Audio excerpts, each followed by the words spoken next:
Today I'm gonna gist you guys how I nearly died twice within the same year. I almost died twice.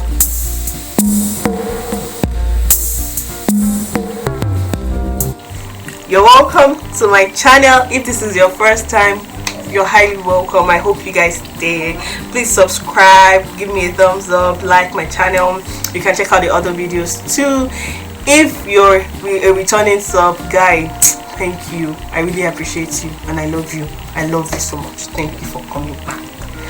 So today I'm here to just gist you guys. I'm going to gist you guys how the devil tried twice in the space of 1 year, but God passed some. I'm going to go all the way back so you guys can follow how the events, how it unfolded and how it happened. So instead of 2017, I went to camp. For those of you that are not familiar with NYC, you come, you serve the government for 1 year, they pay you, they can take you to any part of the country, wherever, you just serve, and yeah, for 1 year. So mine was, they took me to Calabar. I was based in Abuja, but they took me to Calabar, so I didn't mind. Calabar was what I was hearing. It was cool, it was fun, I wanted to experience new things and explore. So I said, okay, no problem, I'll go. So I went, and while I was in camp, I was already having like a very bad experience. Like my phone spoiled, it spoiled and everything just scattered. So it was just I wasn't feeling the trip. I tried repairing it in Calabar. I couldn't just find a good place to fix my phone. I don't know why, but I just couldn't find. They fixed it the first time. It wasn't perfect. I just couldn't find a place to fix it. So I just left the phone, and I was like, I would fix it anytime I go back to Abuja. So lo and behold, I saw my sister come. My sister now gave birth June. I was like, oh, okay. I had to come home for the naming ceremony. I'm bare. I can't miss that. So I tried to go to Abuja, carry my phone along, and say at least I'm going to Abuja, I can fix my phone there. Came to Abuja, I think first week of July, after 7 days they'll name the baby. So first week of July I came to Abuja, and the baby ceremony, everything was done, it was a success. So I said, okay, let me chill for a while before I go back to camp. While I was chilling, my friend's birthday fell, within my chilling period. So her birthday was on the 18th of July, and that 18th of July was the day they were going to circumcise my nephew. I didn't want to miss the circumcision, so I said, okay, I'll quickly go to the hospital to see my nephew. Then from there I'll go and hit up my girl so we can be together. At least our birthday now. That day I dressed up, looking all dapper, looking all sexy, looking all beautiful. With my natural hair, feeling funky, and all touch and fly. I entered the road. I went straight to the hospital, and I crossed to the first lane of the hospital.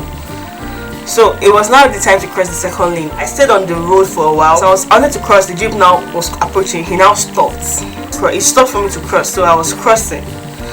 But the car behind the jeep didn't know why the jeep stops. So the car was coming full speed.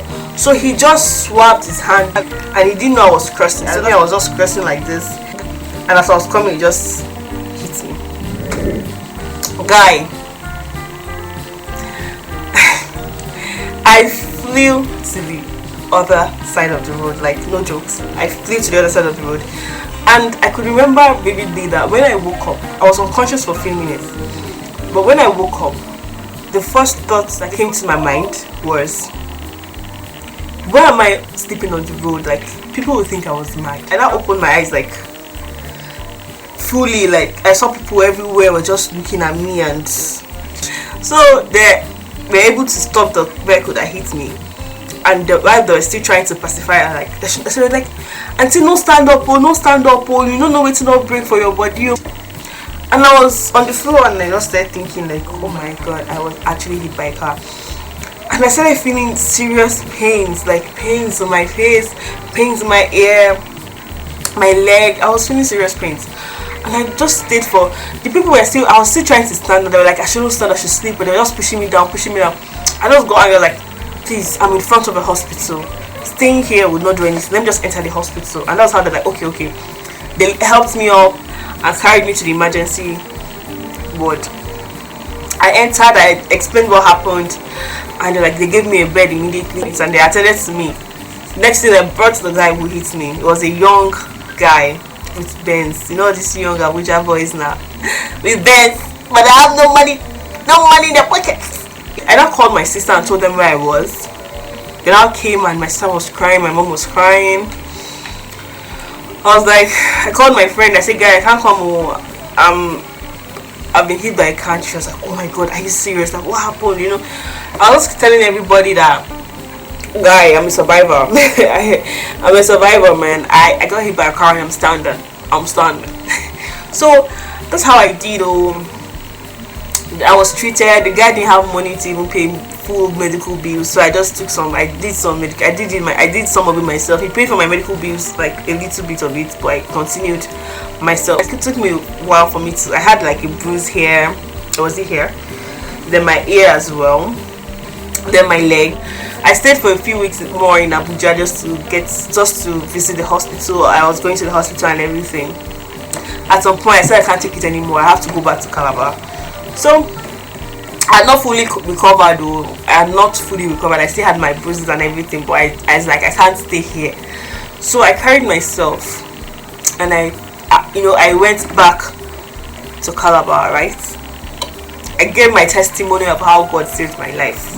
As I was in Calabar, well, I was working for a political party. You know, political parties now, they can be so sneakish. So that fateful day, my boss, usually I close by 4. I resume anytime I close by 4. So that day my boss came. I was like, I should just chill, I shouldn't go, I should stay. I was thinking something myself, money can come out anytime. So I said to stay. That's how I stayed though. I stayed from 4 o'clock that I was supposed to go. I stayed till 8. And when I was leaving, there was a curfew. The curfew was 9.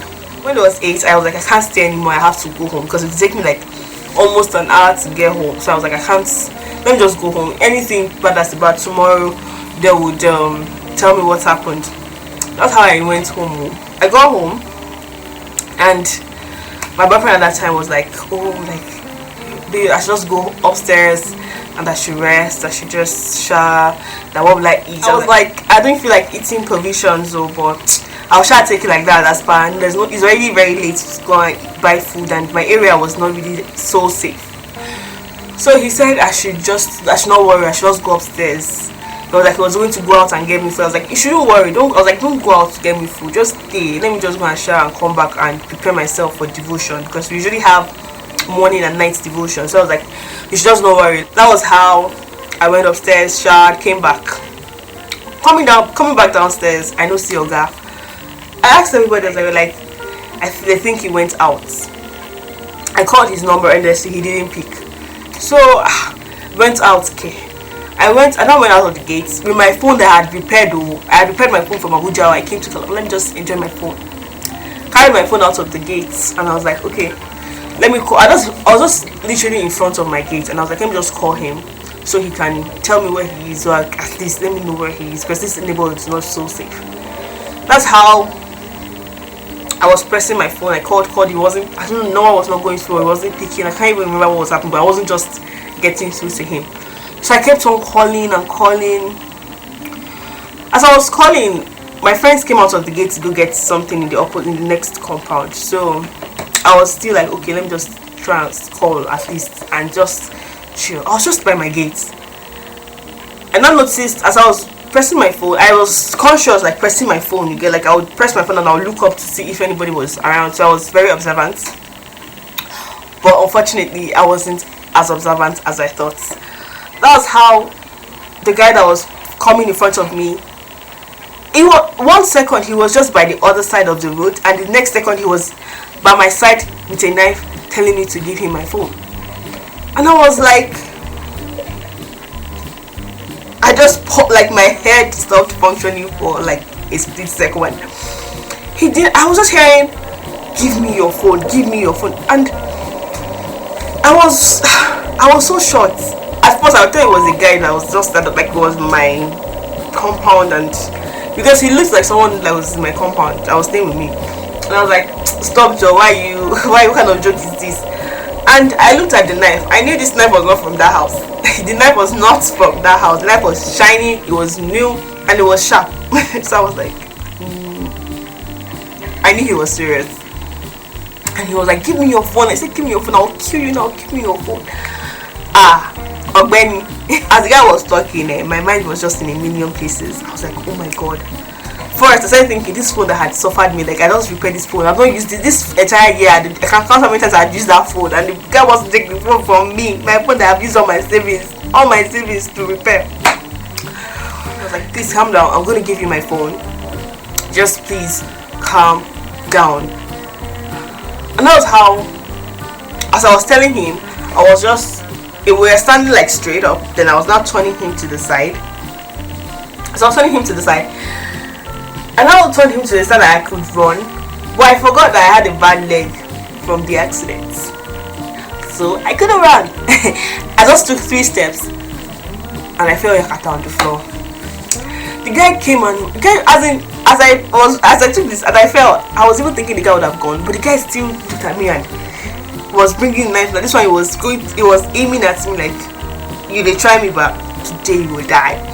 I started screaming. You know, I have a loud voice, so I was screaming and screaming. And like, please don't kill me! I was just screaming. My friends from the other compound heard me, and they were not like, they just saw me on the floor and they started shouting, hey, thief! Before that's how the guy saw that, oh, people were coming, and he ran. Me, I was just on the floor. I was bruised up again. Like my leg was bruised. My phone, at that time I didn't even know where my phone was, whether he had taken it or I didn't even just know where my phone was. So I now, as I was standing up, they helped me to stand up, and I saw that my phone was even, I fell on my phone, so my phone was at square one. It scattered again. But then I was like, at least I still have the body of the phone and I can still repair it instead of buying a new iPhone. Hey God, I was like, at least I can still repair it. Let me just. That was how I entered my house back home. But I didn't have a phone. Then my boyfriend came and he went to buy me food. I could not even eat the food. And I just made up my mind that I wasn't going to go out with my phone or any personal belongings. Like I wasn't just going to my coffee was 9 and I stopped to 9. And after 9, I never went out with any of my personal items. Like my phones in the house, everything I'm going to just in the house. I can't just shout. So I came back to Abuja. And that's how I've been security conscious. I'm very traumatized. I'm very vigilant since I came. Like I can't shout. So guys, please, let's be vigilant. Be more careful. End times, man. End times. Just be careful. I hope you guys enjoyed my story. If you guys have actually had any of these experiences, you can let me know in the comment section. I would really be glad to hear from you. You know, I pray nothing like this actually befalls any of you. You guys should keep yourself safe, and I hope to see you in my next video. Don't forget, like, subscribe, comment, give me a thumbs up, hit the notification bell, and I'll see you in my next video. Bye. I love you.